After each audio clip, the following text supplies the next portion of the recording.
Tinapay mula sa langit. A daily morning devotion with CRC Family.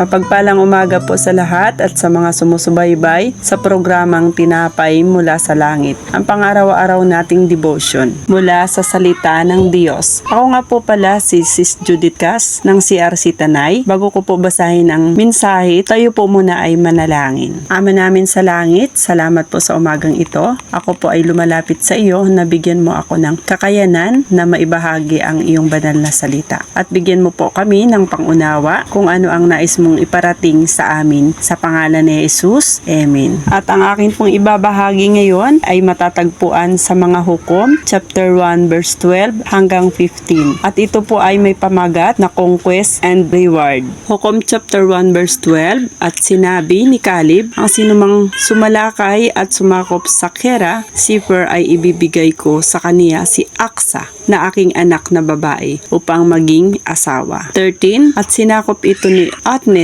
na anak ni Kenas na nakababatang kapatid ni Caleb, at ibinigay niya sa kanya si Aksa na kaniyang anak na babae upang maging asawa. 14, at nang siya'y naparoon, hinimok niya ang kaniyang asawa na humingi sa kaniyang ama ng bukid, at siya'y bumababa mula sa asno, at sinabi ni Caleb sa kaniya, ano ang ibig mo? 15, at sinabi niya sa kaniya, bigyan mo ako ng pagpapala sapagkat ako'y binigyan mo ng lupain sa dakong timugan, bigyan mo rin ako ng mga bukal ng tubig. At ibinigay sa kaniya ni Caleb ang mga bukal sa itaas at mga bukal sa ibaba. Pinapakita ni Otniel ang kanyang tapang at pagtitiwala sa Diyos sa pagsakop sa Kera Sefer. Dahil dito, tinupad ni Caleb ang kanyang pangako. Ipinakita nito na ang pagpapala ay kadalasang sumusunod sa katapatan at pananampalataya. Humingi siya ng bukal ng tubig na mahalaga para sa mabuhay at umunlad ang lupa. Ipinapakita nito na may karunungan siyang mag-isip para sa kinabukasan. Marunong siyang humingi ng pagpapala, hindi masama ang humingi kung ito ay makabubuti. Si Caleb ay larawan ng isang ama na mapagbigay at maunawain. Hindi lamang niya ibibigay ang hinihingi, kundi higit pa. Mga bukal na sa itaas at ibaba. Ganito rin ang Diyos natin. Higit pa sa ating hinihiling ang kanyang ibibigay. At hindi lang iyon, pinagpapala ng Diyos ang matapang at tapat. Mahalaga ang paghingi ng sapat